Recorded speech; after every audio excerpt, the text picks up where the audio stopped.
guys, today I'm going to be showing you how to fix a Craftsman 33 gallon. This is a 2005 model.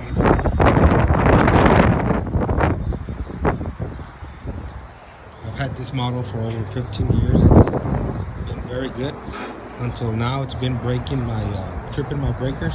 Every time I start it up, it starts up very slow and it trips the breaker.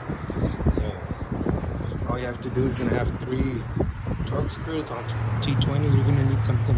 I use an extension. It has to be pretty slim to go in there. It's got 3 screws, one there and 2 here. Once you get them out, all you have to do is pull everything out.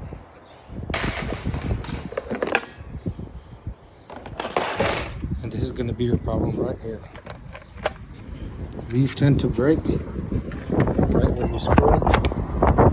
I'm fortunate that mine still has the plastics around there on both ends. What this is that it has a,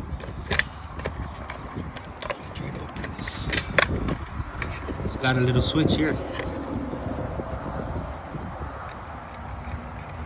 So this needs to be in place in order for that switch to work. So that's going to be your problem. All I'm going to do is take these bolts out and JB weld it back together.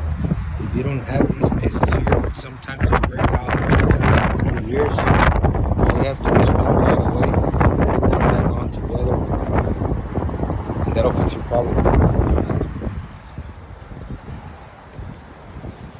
That's about it.